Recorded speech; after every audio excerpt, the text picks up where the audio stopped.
tentang hukum yang ada di dalam Al-Quran. Ya, tapi kok yang kita bahas adalah yang tidak ada di dalam Al-Quran. Ya, maka beliau jelaskan, jadi walaupun dia tidak ada di dalam Al-Quran, tetapi dengan kita mempelajari hukum-hukum yang tidak ada di dalam Al-Quran ini, kita akan lebih mengerti, lebih mendalami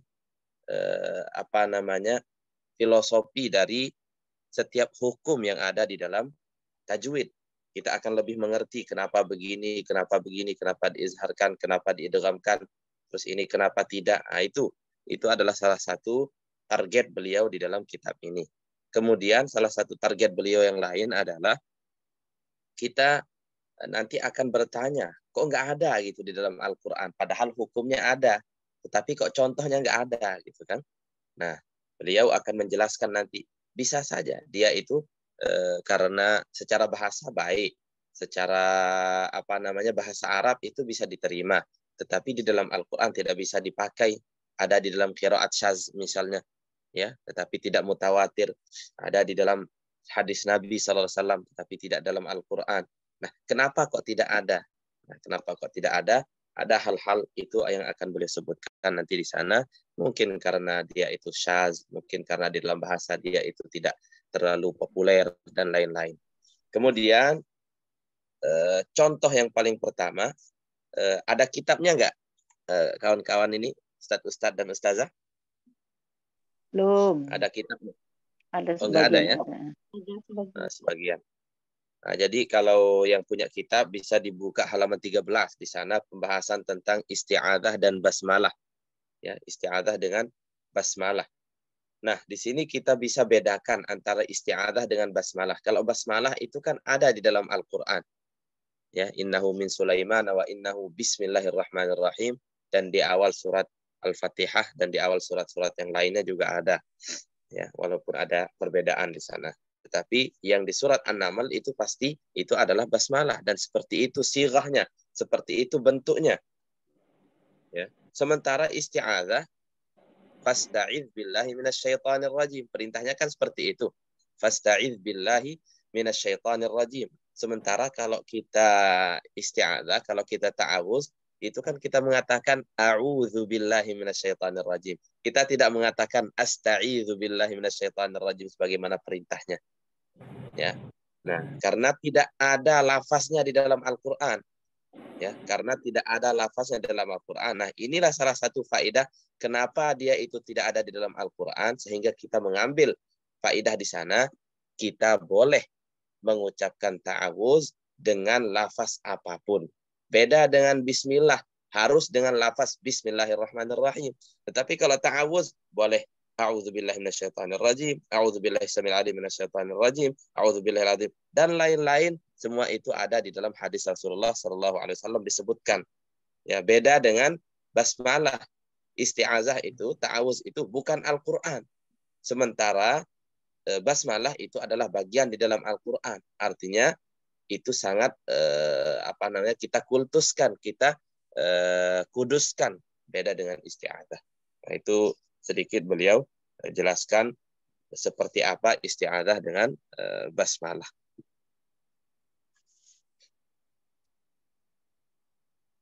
أكمل أخي أسف. تفضل. الأمر الثاني الإدغام. عندنا في اللغة العربية الإدغام هذا درس كبير في العربية في التجويد، ولكنه في الأصل كان في النحو. والإدغام هو السبب في الإدغام هو تخفيف النطق. يعني الأصل في أحكام التجويد أنها تخفف النطق. لقد أنزل الله تبارك وتعالى القرآن يسيرا على الألسن، ولقد يسرنا القرآن للذكر فهل من مدكر، لا ليغير المعنى. التجويد علم صوتي، التجويد علم صوتي يعني يخفف النطق. التجويد هو علم صوتي يخفف النطق لا يغير المعنى، بعكس الوقف والابتداء. الوقف والابتداء مثلا هذا علم نسميه علم المعاني. أما التجويد هو علم صوتي. الإدغام أول درس من دروس التخفيف. نحن نريد أن نخفف اللفظ، لأن الله تبارك وتعالى أنزل القرآن مخففا، ولقد يسرنا القرآن للذكر فهل من مدكر. فالإدغام هو أن ندخل صوت في صوت، أي حرف في حرف. فالإدغام أن ندخل حرف في حرف، بس لا بد أن يكون حرف في حرف، والحرف الأول لا بد أن يكون ساكنا ليس عليه حركة، لأن عندنا في اللغة العربية الحرف صوت والحركة صوت وحرف المد صوت ثالث. فكيف ندغم حرف في حرف بينهما صوت؟ فقالوا لابد أن يكون الأول ساكنا. وأنواع الإدغام كثيرة، لا يسعني هنا أن أشرح بالتفصيل أنواع الإدغام، فأنواع الإدغام كثيرة جدا، بغنة وبغير غنة وناقص وكامل وصغير وكبير ومطلق. أنواع الإدغام كثيرة لا يسع المحاضرة شرحها، ولكن خلاصة الأمر أنه يخفف النطق، وأن لا بد أن يكون الحرف الأول ساكنا، لأنه لا يمكن أن أدغم حرف متحرك في متحرك، لأن الحركة هذه مانعة من الإدغام. والعلماء اشترطوا في الإدغام أن يكون في الزوائد. لماذا في الزوائد؟ قالوا لأننا في العربية لو أدغمنا كلمة لفسدت المعنى. كيف؟ لو أنت تتعلم اللغة العربية، أردت أن تبحث عن كلمة في المعجم، ماذا؟ تحلل الكلمة من 3 أحرف، ثم تذهب إلى القاموس كي تعرف معنى الكلمة. تخيل لو أننا أدغمنا كلمة الدنيا فقلنا الدية، هل هي من الدال والنون والياء، أم هي الدال والنون والألف؟ من دنا. إذن لا إدغام الذي لم يقع في القرآن أن يكون إدغام في كلمة واحدة، لم يقع في القرآن الكريم. لماذا؟ لأنه سيغير المعنى، سيغير الكلمات. فالذي لم يقع في القرآن أن يدغم حرف أصلي في أصلي، لم يقع في القرآن. لم يقع في القرآن إدغام النون الساكنة والتنوين في كلمة في القرآن، ولم يقع في القرآن إدغام النون الساكنة في الراء واللام في كلمة في القرآن الكريم. لم يقع في القرآن الإدغام إلا في الزوائد، لكن في الأصل لم يقع في القرآن الكريم. لماذا؟ لأن ذلك سيفسد الكلمة. هذا شيخ أزور يعني كل الإدغام تعريفاته ثم تجد بعد أول نقطة هو الإدغام في كلمة. لم يقع إدغام في كلمة من كلمات القرآن، لا نون ساكنة ولا مع الياء ولا مع الواو، زي الصنوان وبنيان وقنوان والدنيا. ولم يقع في القرآن مثال للنون مع الراء في كلمة، ولو وقعت لأظهرت أيضا. فهذا كله لم يقع في القرآن الكريم. تفضل أخي. Kemudian pelajaran keduanya, beliau menyebutkan al-idgham itu ada di halaman 16. Jadi al-idgham ini adalah pembahasan yang sangat luas dalam ilmu tajwid dan ilmu bahasa, tapi aslinya memang bukan di tajwid, tetapi aslinya di bahasa. Kalau kita lihat buku-buku nahwu dan lainnya, itu ada bab idgham sendiri. Kemudian untuk apa kita idgham? Ya, para ulama mengatakan idgham ini untuk takhfifun nutq, untuk meringankan pelafalan, meringankan pengucapan. Ya, makanya dia itu tidak memberikan pengaruh besar terhadap makna, ya, karena maknanya sama saja, hanya pelafalan saja yang dimudahkan, ya, karena tajwid ini adalah ilmu sauti, kata beliau, ilmu sauti itu fonetik, artinya berkaitan dengan suara, ya, berkaitan dengan suara, beda dengan waqaf dan ibtida yang mana berhubungan dengan makna. Ya, jadi seperti itu penjelasan beliau tentang idgham. Jadi idgham ini maksudnya adalah takhfif, untuk meringankan pengucapan huruf-huruf kata-kata di dalam Al-Qur'an. Kemudian banyak para ulama menyebutkan syarat-syarat idgham, ya. Jadi salah satunya idgham idgham itu adalah memasukkan satu huruf ke dalam satu huruf, kan ta'rifnya seperti itu. Idkhalu harfin fi harfin, kan, memasukkan satu huruf ke huruf yang setelahnya, ya. Dan huruf pertamanya harus sukun, katanya. Huruf pertamanya harus sukun, nggak boleh dia berharokat. Kalau berharokat harus disukunkan, karena harokat itu min mawani'il idgham. Dia itu adalah penghalang, penghambat daripada idgham.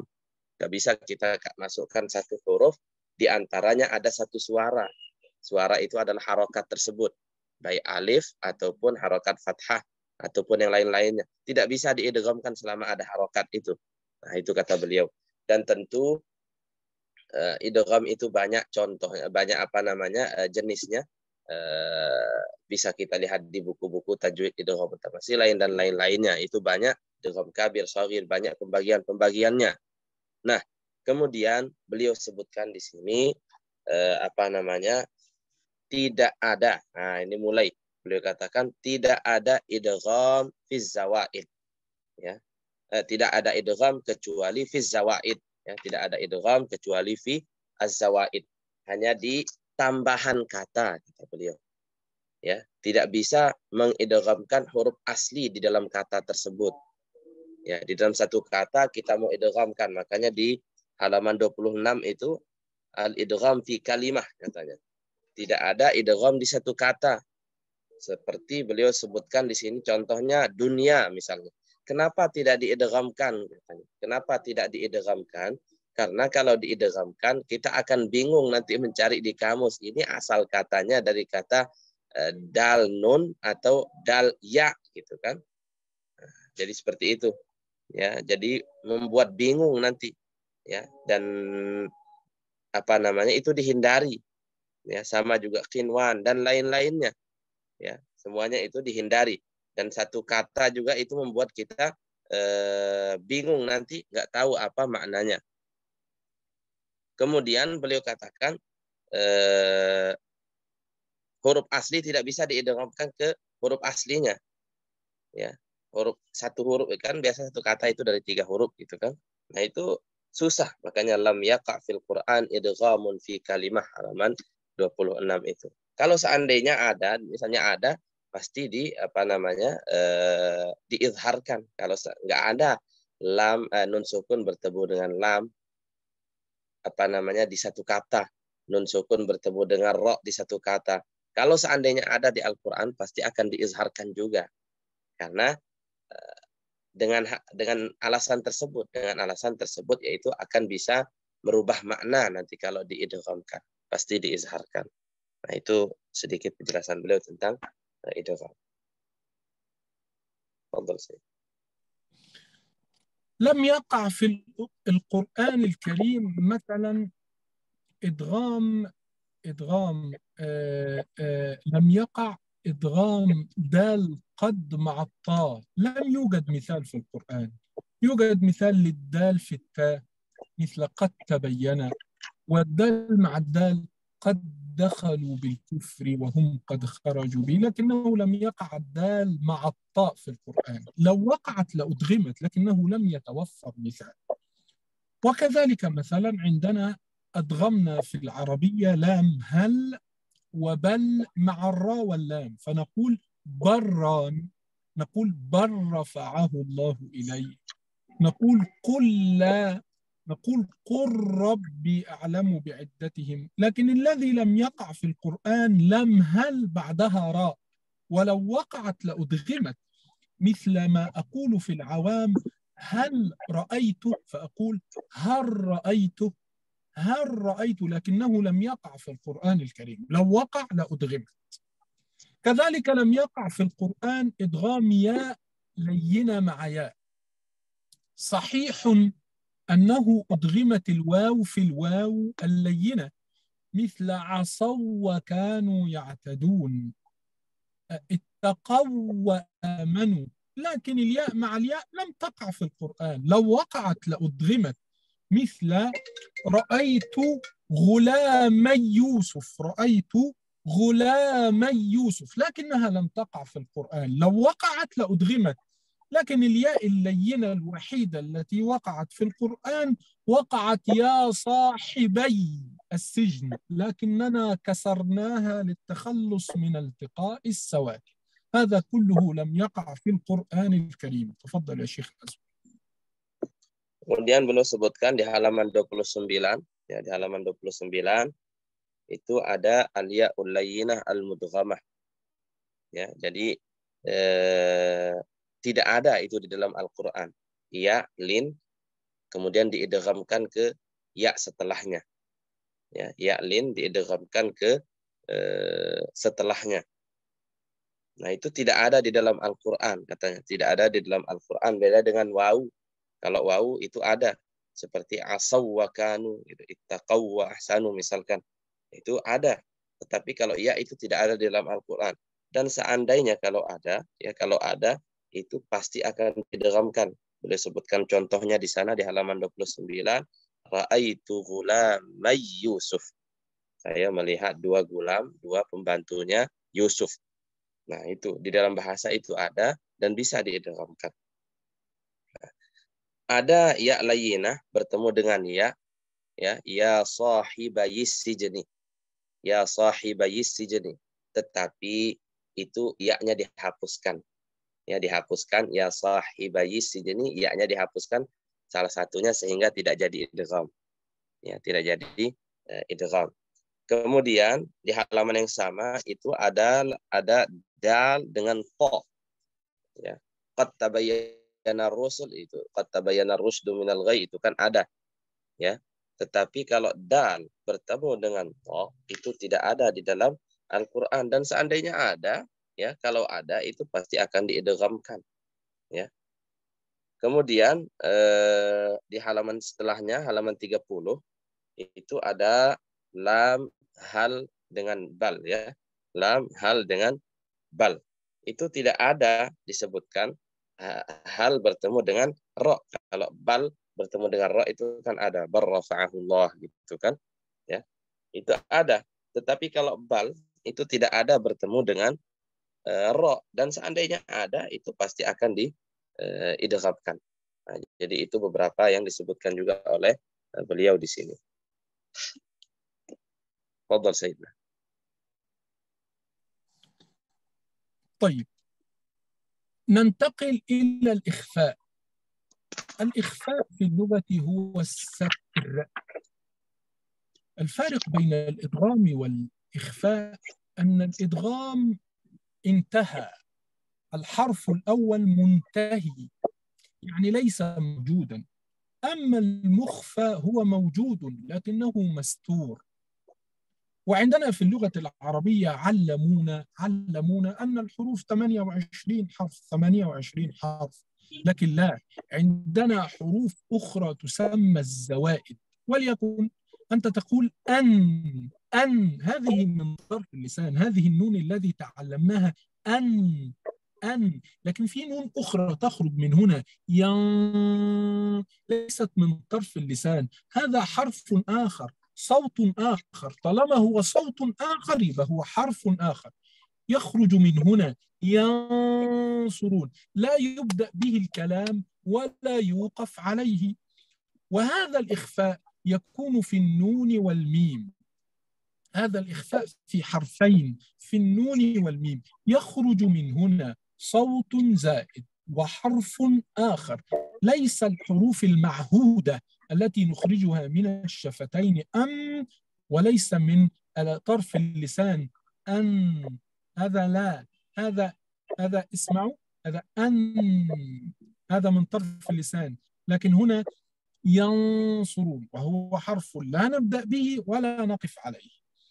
اشترط العلماء في الإخفاء أيضا أن يكون بين كلمتين في الميم، أما النون يأتي في كلمة وفي كلمتين، أما إخفاء الميم قالوا لا يكون إلا بين كلمتين. لماذا؟ قالوا لأنه لو كان في كلمة لفسدت. فابحث في القرآن عن أي إخفاء لكم به وإذا بشر أحدهم بالأنثى وما هم بمؤمنين. الإخفاء في اللغة العربية في إخفاء الميم لابد أن يكون بين كلمتين. أما إخفاء الميم في كلمة واحدة فممنوع لشذوذ الصوت وللنفور، ولهذا لم يقع في القرآن الكريم. تفضل أخي أزهر.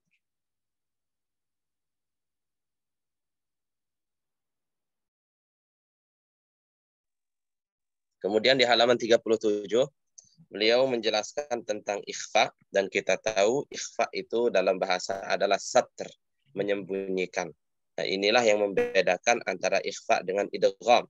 Kalau idgham, huruf pertamanya itu hilang 100%, dimasukkan dan hilang, dia masuk ke dalam yang kedua. Itu idgham. Tetapi kalau ikhfa, dia itu tidak hilang 100%, masih ada dia. Itu ikhfa itu masih ada. Ya, jadi tidak hilang 100%. Ini beda antara idgham dengan ikhfa. Kemudian kita tahu di dalam bahasa Arab ada 28 atau 29 huruf, ya, itu yang sering kita pelajari, huruf hijaiyah, alif, bata itu. Sebenarnya masih ada huruf-huruf lain tetapi tidak asli, far'i, ya, huruf-huruf cabang gitu, ya, huruf-huruf yang hasil daripada penggabungan atau hal-hal yang lain gitu dari dua huruf. Nah, salah satu huruf far'iyah ini salah satunya adalah suara ikhfa ini. Ya, suara ikhfa. Kalau kita cermati lagi, nun, na itu beda dengan an, dengan misalnya di huruf ikhfa. Itu kan beda, bukan nun dia. Ya, tetapi nun mukhfah istilah para ulama. Nun mukhfah yang ada gunnahnya itu. Nah, itu kan beda. Jadi ada huruf-huruf far'iyah itu di dalam bahasa Arab. Kalau huruf asliyah itu sudah kita tahu ada 28 atau 29. Kalau huruf far'iyah itu banyak, lebih dari 40 jadinya nanti. Kemudian beliau katakan ikhfa, nun sukun dan mim, ya. Nun dan mim saja tempatnya ikhfa, tidak ada di huruf-huruf lain. Nun dan mim saja, ya. Kemudian beliau katakan kalau kita lihat ikhfa, nun sukun dan tanwin bisa antara satu kata ataupun dua kata. Ya, inda itu misalnya satu kata, min tahtihal anhar itu dua kata. Itu kan ikhfa nun, ya. Kalau mim, kalau kita cari-cari di dalam Al-Qur'an tidak mungkin ada ikhfa mim dengan ba ada di satu kata. Pasti ada dua kata. Malahum bihi ambihi, ya, tarmihim. Semuanya itu mimnya di satu kata, ba-nya di kata yang lain. Nah, kenapa katanya? Karena kalau di satu kata itu syaz, tidak populer dan agak suaranya itu tidak lisyuzuz, tidak enak didengar. Ya, tidak enak didengar kalau ada di satu kata. Itu kata beliau kenapa tidak ada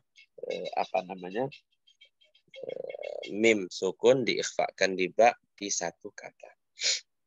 Fadhal sini. Nah, نأخذ في أحكام الراء. عندنا في العربية الراء مفخمة ولا نسأل لماذا تفخم، هي حرف مفخم، وحالات تفخيمها لا تعد ولا تحصى، ولكن نحن نقول متى ترقق الراء. الراء ترقق عندنا في العربية بسبب، وهذا السبب مرتبط بالكسر، فإما أن تكون مكسورة أو تكون ساكنة قبلها كسر مثل فرعون، أو تكون ساكنة وقبلها الكسرة اللي هي الياء مثل خير. الحالة الرابعة أن تكون ساكنة وقبلها كسر. في هذه الحالة لا بد أن تكون لا يكون بعدها حرف استعلاء مثل قرطاس نفخمها، مرصادا لمن حارب الله، فرقة. ولكن كل مدرس التجويد يقولون لا بد أن يأتي ألا يكون بعدها حرف من حروف الاستعلاء. الإمام الشاطبي قال ذلك. فكل الأساتذة يظنون أن جميع حروف التفخيم تأتي بعد الراء، مثل قرطاس ومرصاد وفرقة. وأقول هذا ليس بصحيح. لم يقع في القرآن بعد الراء الساكنة من حروف التفخيم إلا 3 أحرف: القاف والصاد والطاء، لكن لم تقع الضاد ولا الضاء ولا الغين، ولو وقعت لفخمت، لكنها لم تقع في القرآن الكريم. تفضل أخي. Kemudian beliau menjelaskan di halaman 46. Ya, halaman 46 itu ada tentang ar-ra'at, tentang ra. Ra asal kaidahnya itu adalah dia huruf yang tebal. Asluhu at-tafkhim. Nah, kalau kita sudah mengetahui asalnya, nggak usah kita tanya kenapa ditafkhim. Ya, kita dari Indonesia, ngapain kamu kok bisa dari Indonesia? Kita orang Indonesia. Kalau kita dari negara lain baru kita ditanya kenapa di Indonesia, gitu kan? Nah, kemudian yang dipertanyakan adalah kenapa kok ditarqiq, kenapa ditipiskan? Ya, karena itu keluar dari kaidahnya. Nah, itu kenapa ditipiskan? Tentu ada penyebab-penyebabnya, karena sebelumnya ada kasroh, sebelumnya ada ya itu adalah ummul kasroh, kata beliau, ibunya kasroh, ya sukun, khabir dan lain-lain itu. Nah, itu adalah penyebab dikasrohkannya, ditipiskannya ra, kecuali kata para ulama apabila ra sukun sebelumnya kasroh harusnya ditipiskan, tetapi di beberapa tempat dia ditebalkan. Ra-nya sukun, iya, sebelumnya kasroh, iya, kasroh.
ونسميها الحركات الطويلة.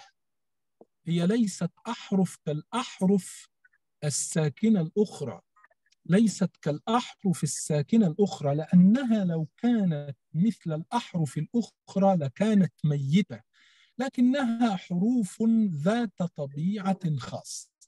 نسميها سكون طائر، يعني وكأنها حروف ساكنة طائرة، وتسمى الحركات الطويلة.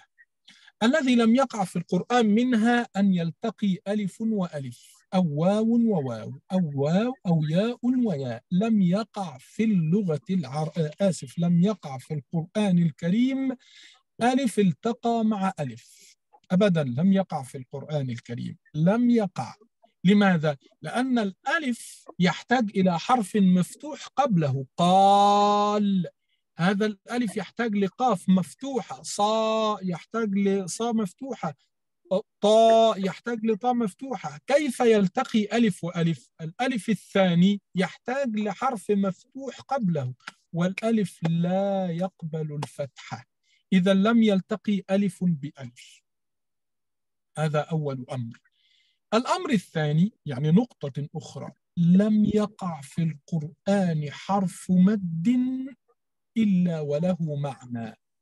يعني لم يترك في القرآن، كلمة يترك يعني لا يكون موجودا إلا له معنى. أتعلمون لو لم يكن له معنى يحذف، يعني هدى للمتقين. لماذا لم أقل هدى للمتقين؟ ألف وتنوين، لا، الألف هنا ليس له معنى، إذا يحذف. قال يقول قول، التقى ساكنان، تحذف الواو لأن ليس له معنى. لكن متى يبقى الألف؟ يبقى الألف لمعنى. ولهذا نفرق بين الجن والجان، أي مردة الجن. ضل فعل، أما ضال أو غلف الضلال هذا اسم فاعل، يعني له معنى آخر. لأنني لو حذفت الألف بسبب التقاء السواكن أقول من ضال لضل، إذا هنا تغير المعنى. إذا هذه نقطة مهمة جدا، ربما أفصلها في محاضرات أخرى. في محاضرات فقه التجويد أتكلم بالتفصيل أن حرف المد في اللغة العربية لا يوجد إلا وله معنى. فلا يوجد حرف مد إلا لم يقع في القرآن حرف المد الذي ليس له معنى. لم يقع في القرآن حرف ليس له معنى، ولم يقع ألف بألف، ولم يأتي. ثالث أمر حتى ننتهي من هذا الباب، لم يأتي حرف النداء يا بعده لفظ الجلالة، لأنه لو جاء يا بعد لفظ الجلالة لقلنا يا الله أو يالله بسبب التقاء السواكن. فإما أن أقول يا الله يا الله، وإذا هنا الياء تفيد البعد، فلو قلت يا الله لفسد اللفظ بسبب نقطتين. النقطة الأولى أنه بعيد، لأن النداء في اللغة العربية يعني يفيد البعد. الأمر الثاني سيتحول لفظ الجلالة إلى همزة قطع يا الله، وكأنه سؤال، فيفسد المعنى. فلما وقع يا الله في القرآن وقعت، ولكن أبدلت لميم فأصبحت اللهم. اللهم، فأصل اللهم يعني يا الله، ولكن غيرت لأنه لو لم تتغير لفسدت. ولهذا نقول لم يقع في القرآن لفظ ياء النداء بعده لفظ الجلالة. تفضل يا شيخ أسود. Kemudian beliau sebutkan di halaman 49 itu ada babul mudud, ya. Mat tentu kita tahu, mat itu ada 3, ya, hurufnya ada alif sebelumnya fathah, ada waw sebelumnya dhammah, ada ya sebelumnya kasrah. Ya, huruful mad kata ulama kan huruful mad. Banyak para ulama mengistilahkan huruful mad ini adalah harakat tawilah. Harakat tawilah. Harakat yang panjang. Alif itu adalah fathah yang panjang. Ya mad itu adalah kasrah yang panjang. Waw mad itu adalah dhammah yang dipanjangkan. Itu huruf mad. Makanya tidak seperti huruf yang lainnya. Ya, kalau huruf-huruf yang lain itu ab, dah sukun dia kayak gitu. Berhenti, jadi kayak stop aja gitu. Ab, ak, a gitu kan. Tapi kalau huruf mat dia panjang kalau sukun. Nah, makanya para ulama mengistilahkannya dengan harakat tawilah, atau beliau katakan di sini sukun ta'ir. Sukun ta'ir, sukun yang terbang. Jadi agak lama gitu. Ya, sukun yang mengambang. Nah, kemudian beliau katakan ya di halaman 49 itu tidak ada dua alif yang bersandingan. Ya, tidak ada dua alif yang bersandingan.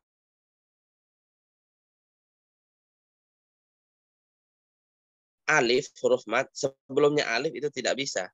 Karena alif itu membutuhkan fathah sebelumnya. Ya, tidak ada alif pasti, kalau ada alif pasti harokat sebelumnya adalah fathah. Ya, dan alif itu tidak bisa dikasih harokat. Alif itu tidak bisa dikasih harokat. Maka oleh karena itu tidak ada alif bertemu dengan alif katanya. Karena tidak mungkin terjadi di dalam Al-Quran. Tidak mungkin terjadi. Jadi kita fahami itu ya. Kemudian di halaman 63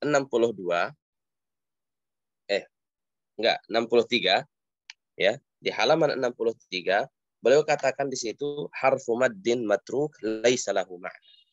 Ya, harfu maddin matruk laisa lahu ma'na. Jadi di dalam Al-Qur'an tidak mungkin ada huruf mad yang dibiarkan ada dan tidak mempunyai makna. Kalau ada huruf mad di dalam Al-Qur'an pasti ada makna di dalamnya. Ya. Kalau dia tidak mempunyai makna, sudah pasti dihapus. Bisa kita lihat contohnya di kata qul. Ya, qul. Asalnya kan qul. Qul gitu kan asalnya. Tetapi tidak ada maknanya. Tidak ada maknanya sehingga dihapus. Qul, sudah cukup. Ya, sudah cukup seperti itu. Atau hudal lil muttaqin. Huda, kemudian lil muttaqin. Kenapa tidak kita katakan huda lil muttaqin gitu kan? Karena huruf mat tersebut tidak ada maknanya sehingga dihapus. Sehingga dihapus. Itu kata beliau. Ya, jadi semua huruf mat itu ada maknanya. Contohnya ya, dhalla atau jin dengan jan. Kalau huruf mat, huruf alif yang berada di kata jan itu dihapus, sudah pasti maknanya beda. Jin dengan jan atau dhal dengan dhal. Ya, dhal itu kan sesat. Dhal itu apa namanya? Isim fa'ilnya. Ya, kata kerjanya. Bukan kata kerja, pekerjanya gitu kan. Subjeknya. Makanya apa namanya? Setiap huruf mat itu kalau di Al-Qur'an pasti ada maknanya. Kalau dia tidak mempunyai makna berarti itu dihapus. Ya, itu penjelasan beliau. Kemudian di halaman 56 lafzul jalalah ba'da ya'in nida. Pernah enggak kita temukan ada ya lin nida itu setelahnya lafzul jalalah, ya Allah. Enggak ada di dalam Al-Qur'an. Ya. Yang ada adalah Allahumma kata beliau. Jadi itu adalah nida memang, itu memanggil Allah. Ya Allah, menyeru kepada Allah Subhanahu wa taala. Tetapi asal katanya ya Allah, tetapi ya tersebut dirubah menjadi mim, Allahumma. Dirubah menjadi mim dan diakhirkan. Kenapa? Karena dibilangkan ya Allah. Ya Allah itu kan ada dua hal nanti yang akan rusak di sana katanya. Bisa kalau kita ada ya Allah, bisa kita katakan ya Allah atau ya Allah. Ya Allah atau ya Allah. Dan itu tidak bagus semua. Ya nida itu menandakan hal yang jauh gitu. Maka tidak ada ya ketika kita memanggil sesuatu yang jauh, maka tidak ada hal tersebut. Sementara Allah itu sangat dekat katanya kan. Ya. Dan kalau kita katakan ya Allah, ya kalau kita katakan ya Allah, itu kita akan merubah hamzah wasal menjadi hamzah qata'. Nah, jadi seperti itu penjelasan beliau. Kemudian kurang lebihnya ya seperti itu. Fadhal Sayyid. النقطة التي بعد ذلك أو الدرس الذي بعد ذلك نتكلم عن الزوائد. الزوائد عندنا في اللغة العربية درس الزوائد درس كبير جدا، إن شاء الله أفصله لكم في محاضرة ربما تطول، وهو محاضرة النكت، أن أعلمكم التجويد من رسم المصحف الأندونيسي مثلا. هذه المحاضرة تحتاج إلى وقت كبير. تعلمون ما هو الزائد في اللغة العربية؟ الزائد في اللغة العربية إما أن يكون في اللفظ أو الرسم. أنا أتحدث عن الزائد اليوم في اللفظ، أما في الرسم فسنعرف أن الألف والواو والياء والهاء هي حروف زائدة في رسم المصحف، وكذلك اللفظ هناك حروف زائدة في اللفظ. وما هي الزيادة؟ الزيادة يعني تتخيلوا أن هناك حرف زائد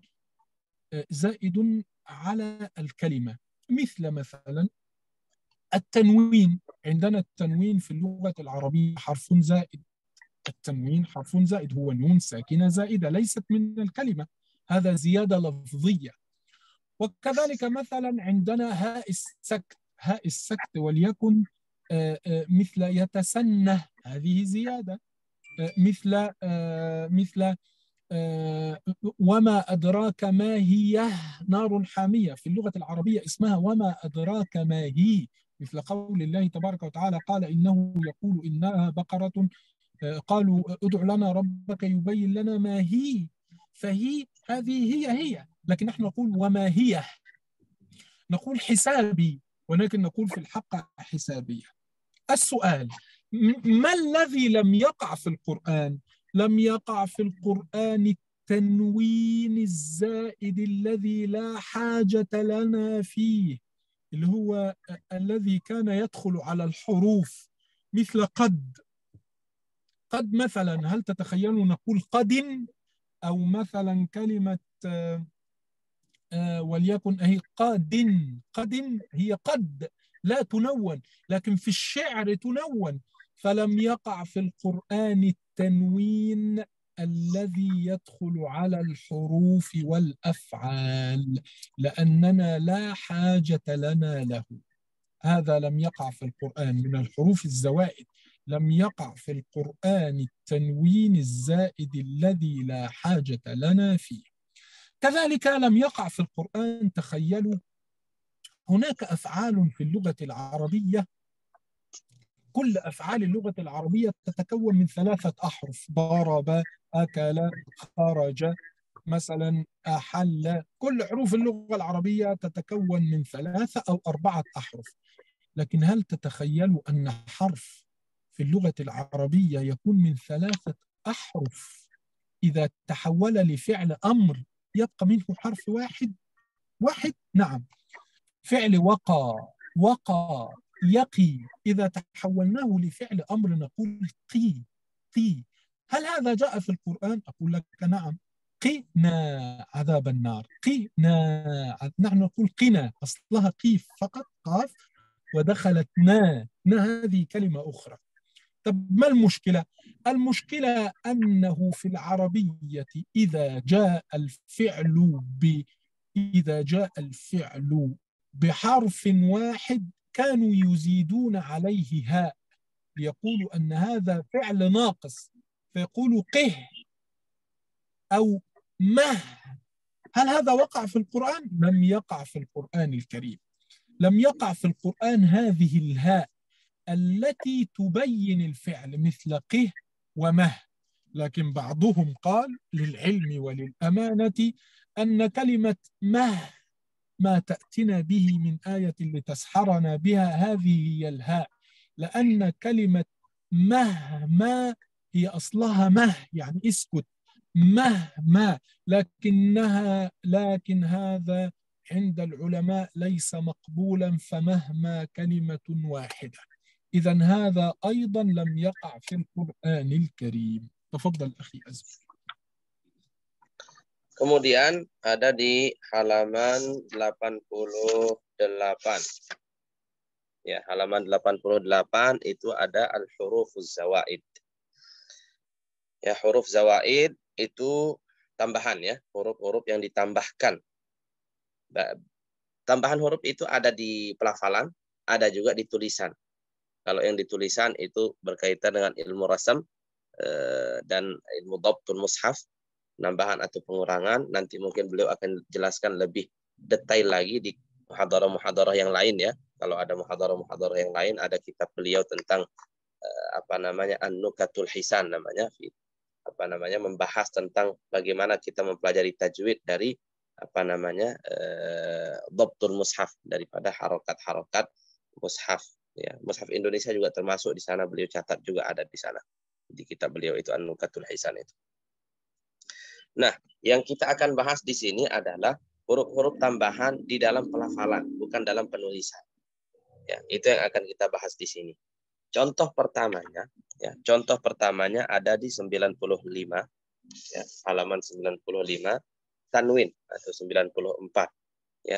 Tanwin itu kan harfun zaid fil lafzi ya, nunun sakinatun zaidah fil lafzi kan, di pelafalan saja, tidak dituliskan ya. Tanwin itu beda dengan sukun. Nah, tanwin ini ya, zaidah dia di dalam pelafalan, atau ada juga hak usak katanya. Hak usak itu juga huruf tambahan itu ya, huruf tambahan, tetapi itu nanti beda hukumnya ya. Seperti wa ma adraka ma hiyah, asalnya adalah hiyah, hisabiyah, hisabi. Hak itu adalah hak usak katanya, itu ditambah sebenarnya, itu tambahan dari kata tersebut. Asalnya hisabi tapi hisabiyah, untuk menjelaskan harokat daripada ya tersebut. Nah, kalau kita lihat tanwin ini, kata beliau, kalau kita lihat tanwin ya, ada banyak tanwin di Al-Quran, tetapi ada yang tidak ada katanya, yaitu apa? Tanwin yang di huruf atau tanwin yang di fi'il ya. Banyak macam tanwin, kita bisa lihat macam-macam tanwin itu di kitab-kitab nahwu, kitab-kitab bahasa.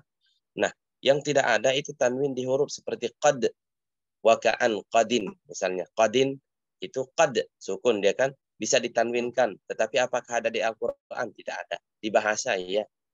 Atau fi'il ditanwinkan, bisa di bahasa, di syair apalagi, tapi kalau dalam Al-Quran tidak ada ya, tidak ada di dalam Al-Quran. Karena apa? Karena tidak diperlukan ya. Kenapa? Karena tidak diperlukan. Kemudian beliau juga menjelaskan ya, di halaman 99 ya, di halaman 99 hak usak. Kalau kita lihat fi'il atau hak mu'awwidah, kata beliau, itu menjadi pengganti. Kalau kita lihat fi'il yang terdiri dari 3 huruf ya, kemudian huruf pertama dan huruf ketiganya itu huruf illah, seperti waqa, yaqi, wa'a, ya'i, ya, wala, yali. Nah, kalau fi'il amr ya, fi'il amr, kata perintahnya itu satu kata saja. Waqa, yaqi, qi, qaf saja gitu kan. Wa'a, ya'i, i, wala, yali, li. Itu saja. Jadi yang disebutkan itu saja yang disebutkan, satu kata saja.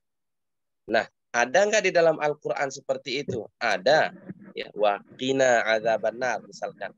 Tetapi apakah dia sendiri huruf tersebut? Nah, tidak bisa dia sendiri, karena kalau dia sendiri kita akan butuhkan hak di sana ya. Kita akan mengatakan qih, kita akan mengatakan ih, kita akan mengatakan lih. Nah, itu tidak ada di dalam Al-Quran. Kita tidak butuhkan itu dalam Al-Quran. Nah, itu kata beliau di halaman 99. Ya. Untuk penjelasan lebih jelasnya, insya Allah nanti di dalam pembahasan lainnya. Fadhal Sayyid. آخر نقطة في الكتاب أقول لم يقع في القرآن الوقف الحرام. كثير من علماء المشارقة وكانوا من الهند وباكستان وأفغانستان وأندونيسيا، كانت عندهم مؤلفات تسمى الوقوف الحرام. الوقوف الحرام يعني التي يقولون أنها أن من يفعل ذلك يأثم ويأخذ سيئات، ولو تعمد يكفر. فنقول لم يقع في القرآن هذا الوقف، ولم يقل بذلك أحد من العلماء. لم يقع في القرآن الوقف. لو أنا وقفت وقفا قبيحا مثلا أو حرام، مثل لو قلت مثلا وما أنزلت التوراة والإنجيل، أو قلت فاعلم أنه لا إله، حاشا لله. كل هذا خطأ جسيم في الوقف والابتداء، لكن لا يوجد حرام إلا إذا تعمد القارئ. هناك من يريد أن يفسد المعنى فيقف وقفا وهو يعلم وأراد أن يفسد القراءة، هذا حرام طبعا وهذا يكفر، لكن حكمه لم يقع في القرآن الوقف الحرام. وبعد آخر المحاضرة أقول: محمد الدسوقي أمين كحيلة، أجزت الجميع إجازة عامة في الكتاب، عدا الشيخ محمد فكري أجزته إجازة خاصة. تفضل. شكرا. قبلنا الإجازة. شكرا. Kemudian beliau sebutkan masalah terakhir, masalah tentang wakaf. Itu ada di halaman 80. Halaman 80 tentang wakaf. Kita tahu yang hafal matan Jazariyah tentu walaysa fil Qur'ani min waqfin wajab wala haramin ghaira ma lahu sabab, kata Imam Ibnul Jazari di sana. Nah, tidak ada wakaf yang bersifat haram di dalam Al-Qur'an ataupun wajib. Ya, walaupun ada beberapa ulama dari daerah-daerah timur, India, Pakistan dan lain-lainnya itu mengulas tentang ini dan membahasnya tentang wakaf haram ini di beberapa penulisan mereka. Ada kitab-kitab khusus tentang ini, kata beliau. Ya, tetapi tidak ada sebenarnya wakaf yang kalau kita wakaf di sana kemudian kita mendapat dosa gitu kan? Kita mendapat dosa. Nggak ada itu di dalam Al-Quran, kecuali kalau dia memang ta'ammud, sengaja, fa'alam annahu la ilah, sengaja untuk menafikan Tuhan, nggak ada Tuhan, ateisme misalkan. Nah itu baru dia di sana berdosa, bahkan bisa mengeluarkan dia dari Islam, bisa jadi kafir murtad dia. Ya, tetapi dari segi wakafnya sebenarnya tidak. Ya, penyebab keharamannya itu karena apa? Karena kesengajaan tersebut. Ya, jadi itu adalah penjelasan terakhir dalam muhadarah ini, walaupun masih banyak sebenarnya yang lain-lain, dan tetapi tidak bisa kita membahasnya satu persatu, dan beliau sudah mengijazahkan tadi secara ijazah umum di kitab ini, kecuali Ustadz Fikri katanya dikasih ijazah khusus. Berarti saya dapat ijazah umum juga ya. Allah, luar biasa Ustadz Fikri. Ya. شكرا لكم جميعا وسعدت بهذه المحاضرة. أنتم أجزتم إجازة عامة للجميع إلا شيخ فكري فقط إجازة خاصة، فأنا دخلت في الإجازة العامة، لم أدخل في الإجازة الخاصة. لا ما أنت أجزت قبل ذلك إجازة خاصة. أنا سعدت بكم، وطبعا سامحوني هذه محاضرة تعريفية للكتاب، لكن أخبرهم شيخ أزور أننا إن شاء الله في كتاب النكت أو كتاب فقه التجويد يشرح في عدة محاضرات، وليكن 5 أو 6 محاضرات تكون معنا نشرح بالتفصيل. وسعدت بكم جدا في هذه المحاضرة، وإن شاء الله أتمنى زيارة أندونيسيا وأكون معكم إن شاء الله كي أشرح هذه الدورات بتفصيل التفصيل. شكرا لكم جدا. Ya, jadi ini adalah muhadarah ta'rifiyah, hanya pengenalan saja terhadap kitab ini, makanya tidak terlalu panjang dan pasti masih banyak kekurangannya. Ya, tetapi insya Allah akan ada kitab-kitab lain yang insya Allah semoga ada kesempatan lain. Ada kitab beliau An-Nukat Al-Hisan, kemudian ada Fiqhu Ahkamit Tajwid, filosofi daripada seluruh hukum-hukum tajwid. Nah itu kita mungkin butuh waktu yang lebih banyak daripada ini, lebih panjang daripada ini. Anggaplah mungkin satu kitab daripada kitab tersebut bisa kita dalam beberapa majelis, 6 atau 7 majelis gitu kan. Dan itu insya Allah kalau bisa ya, semoga beliau bisa beliau bisa ziarah ke Indonesia. Semoga Allah Subhanahu wa taala mudahkan agar lebih leluasa di sana menjelaskan semua ini. Mohon maaf Ustaz Azwar, Fadal. mungkin ada soal dari pertanyaan dari beberapa peserta, kita buka boleh Ustaz? طيب دكتور في بعض الأسئلة. نعم بأن صيغ نعم تفضل. Baik para peserta, terima kasih kami ucapkan atas partisipasinya. Jadi ini untuk sesi pemateri sudah berakhir, dan tadi kita juga sudah mendapatkan ijazah ammah dari Dr. Kahila untuk kitab ini. Mungkin ada beberapa yang ingin memberikan atau ingin menyampaikan pertanyaannya atas materi yang sudah disampaikan tadi. Nah, sebelumnya mungkin sebelum sambil menyiapkan pertanyaan, silakan disiapkan, bisa diketik atau bisa raise hand terlebih dahulu ya. Untuk pertanyaan-pertanyaannya bisa diketik terlebih dahulu atau nanti bisa menyampaikan langsung. Kami sambil menyampaikan beberapa pengumuman. Yang pertama untuk absen. Jadi ada absen, nanti ada sertifikat kepesertaan, ya bukan jadi ada sertifikat untuk partisipasi dari program daurah ini. Silahkan diisi di link di chat ya, di chat silakan Ustadz Afif, panitia untuk mengirim linknya di chat. Nanti silakan diisi, nanti otomatis akan terkirim sertifikatnya ke email panjenengan. Jika belum terkirim, silakan dicek di spam. Jika tetap belum terkirim sampai besok, silakan bisa konfirmasi kepada panitia. Itu pengumuman yang pertama. Sambil intidoron minal asilah min al-musyarikin ya dokter. طيب أنا هل ممكن نعم أولا نعم kemudian هل ممكن أخي أزور تعلم يعني عشان السكر عندي فممكن أعتذر، لكن هل ممكن أن يضيفوني على مجموعة على الواتس اليوم ويكتبون كل الأسئلة وأسجلها لهم فيديو؟ نعم طبعا.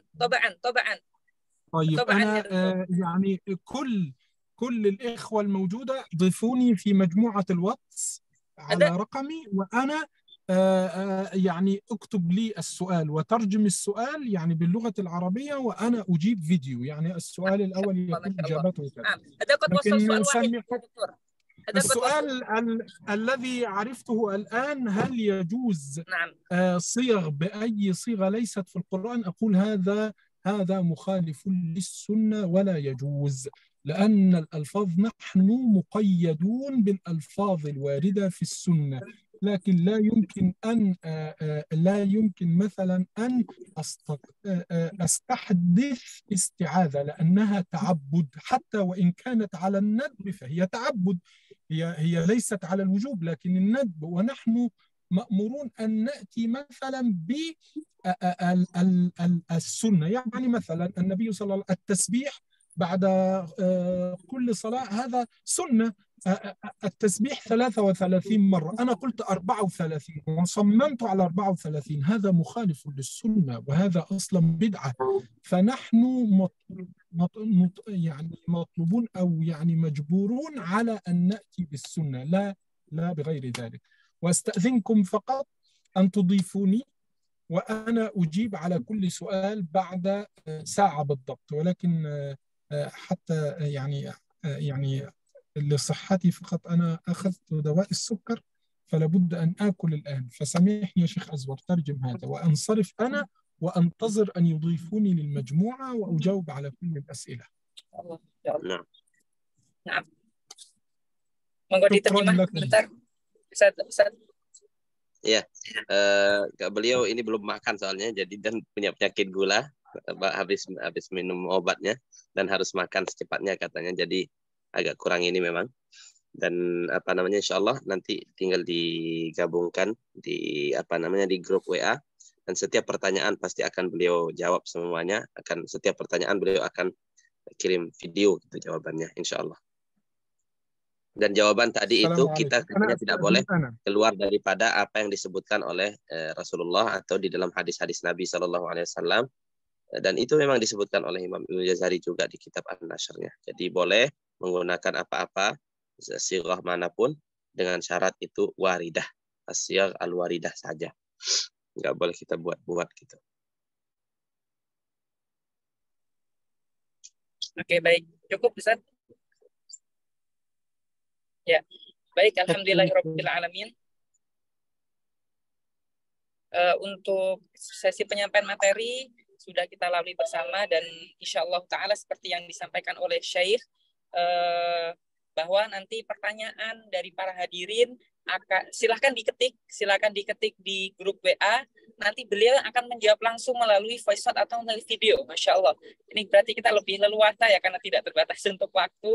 Jadi silakan yang ada pertanyaan bisa disampaikan melalui grup WA. Ini alhamdulillah untuk link absen ya. Untuk link absen sudah di-up di kolom chat. Silakan diisi. Sambil mengisi saya izin melanjutkan beberapa pengumuman sebelum nanti ditutup doa. Para hadirin mohon untuk tidak live terlebih dahulu. Ini pengumuman pertama yaitu pendaftaran santri baru Pondok Pesantren Darul Hasbi. Ya, jadi pondok pesantren ini di Jakarta Selatan dengan fokus di tahfidz sekaligus qiraat. Kalau tadi saya bilang hanya ada sedikit sekali alumni Kuliatul Qiraat Mesir, pondok pesantren yang dari Indonesia, pondok pesantren tahfidz dan qiraat Darul Hasbi punya salah satunya yaitu Ustadz Zulkhairi Simamora. Nanti kita harap saya sangat berharap sekali semoga ini Ustadz Azwar Anas menjadi doktor pertama untuk orang Indonesia yang meraih doktor di ilmu qiraat. Amin amin Allahumma amin. Sehingga menguatkan dakwah qiraat di Indonesia ini. Kemudian pengumuman yang kedua, kami dari Himpunan Alumni Ma'had Ibnu Katsir bekerja sama dengan beberapa komunitas juga menyelenggarakan program Pasti Raih Pahala 1000 bulan ya. Jadi melalui program ini kita akan diberi reminder setiap malam untuk melakukan 3 amalan kecil tapi pahalanya luar biasa. Yang pertama yaitu sedekah tanpa batas minimal. Jika kita sedekah salah satu setiap malam di semua malam Ramadan pasti salah satunya bertepatan dengan Lailatul Qadar. Artinya sedekah itu akan lebih utama daripada 1000 bulan. Program amalan kedua yaitu amalan meraih pahala khatimul Quran di malam Lailatul Qadar dengan cara membaca Al-Ikhlas minimal 3 kali. Di 3 kali bagaimana hadis Bukhari, kalau Al-Ikhlas setara dengan dengan sepertiga Al-Quran, berarti 3 kalinya kurang lebih setara dengan khatam Al-Quran. Kalau itu kita lakukan di semua malam Ramadan, insya Allah salah satunya bertepatan dengan Lailatul Qadar, dan kita akan memperoleh pahala khatam Al-Quran 1000 bulan lebih. Nah, yang ketiga yaitu doa khatam Al-Quran yang diajarkan oleh Rasulullah kepada Sayyidah Aisyah radhiyallahu taala anha. Ini 3 amalan kecil, ringan, mudah dilakukan, tetapi kalau sendiri sering lupa. Maka kita gabung bersama-sama, kita ajak bareng-bareng untuk nanti dikasih peringatan laporan setiap malam untuk melakukan 3 amalan itu melalui program Pasti Raih Lailatul Qadar. Pendaftaran ada di link ya. Kemudian juga ada info terakhir untuk pembebasan lahan Pondok Pesantren Darul Hasbi bagi para hadirin yang ingin bersedekah, ingin wakaf melalui pembebasan lahan, bisa menghubungi kontak yang ada di kolom di flyer tersebut. Mungkin terima kasih, itu sekian pengumuman dari peserta. Kami dari panitia kami ucapkan sekali lagi jazakumullahu khairan katsira kepada seluruh peserta, wabil khusus kepada Ustadz Azwar ini yang belum live ya. Terima kasih Ustadz Azwar yang telah menerjemahkan materi dari Dr. Kahila dengan sangat luar biasa. Semoga semuanya diberi kesehatan, Syekh diberi kesehatan, Ustadz Azwar juga diberi kesehatan untuk terus mendakwahkan Al-Quran, mensyiarkan Al-Quran terutama ilmu qiraat di tanah air tercinta. Terima kasih semuanya. Untuk pertanyaan kita tunggu di grup. Tetap sambung silaturahim, jangan live grup karena insya Allah nanti akan ada pertanyaan dan jawaban dari Syekh di sana. Sebelum kita akhiri, kita mohon kepada Gurunda Syekh Muhammad Fikri untuk memimpin doa. Allah diwakili dengan Ustadz Zulkhairi. Oh, Ustadz Zulkhairi, Masya Allah ada Ustadz Zulkhairi, salah satu aset Indonesia ya. Tafadhol Ustadz.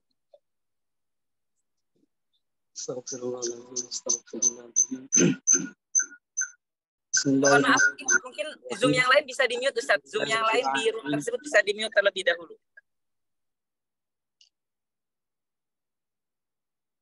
Alhamdulillahirabbil alamin. Allahumma shalli ala sayyidina Muhammad wa ala ali sayyidina Muhammad. Allahumma ja'alna min ahlil Qur'an wa ahlil ilmi wa ahlil khair wa la taj'alna min ahlil syarri wad dhair. Allahumma arinal haqqa haqqan warzuqna ittiba'ah wa arinal batila batilan warzuqna ijtinabah. Allahumma ighfir lana wa liwalidina warhamhum kama rabbawna shighara. Allahumma aslih lana dinana alladhi huwa ismatu amrina wa aslih lana dunyana allati fiha ma'ashuna wa aslih lana akhiratana allati ilaiha ma'aduna waj'alil hayata ziyadatan lana fi kulli khair waj'alil mauta rahatan lana min kulli syarr. Rabbana atina fid dunya hasanah wa fil akhirati hasanatan wa qina adzabannar. Subhana rabbika rabbil izzati amma yasifun wa salamun alal mursalin walhamdulillahi rabbil alamin. Amin. Alhamdulillahirabbil alamin. Terima kasih kepada Ustaz Zulkhairi Simamora yang telah memimpin doa. Semoga Allah Subhanahu wa taala mengabulkan doa-doa kita, memberikan keberkahan Al-Qur'an kepada kita semua. Kami dari panitia, dari segenap panitia dari Pondok Pesantren Tahfidz dan Qiraat Darul Hasbi dan Himpunan Alumni Ma'had Ibnu Katsir sekali lagi mengucapkan terima kasih sebanyak-banyaknya kepada seluruh partisipan dan mohon maaf jika dalam pelayanan pelaksanaan program ini ada yang kurang berkenan. Fa ya khairu ghafarin wa ya khairu rahimin wa ya khairu ma'mulin jadan wa tafaddula akil ataratina wa nafa'ina wa bi qasdiha hananaika ya Allah ya rafi'an uda. Wa akhiru da'wana bi taufiqi rabbina anil hamdulillahilladzi wahdahu ala subhanakallahumma bihamdika asyhadu an la ilaha illa anta astaghfiruka wa atubu ilaik. Wassalamualaikum warahmatullahi wabarakatuh. Waalaikumsalam warahmatullahi wabarakatuh.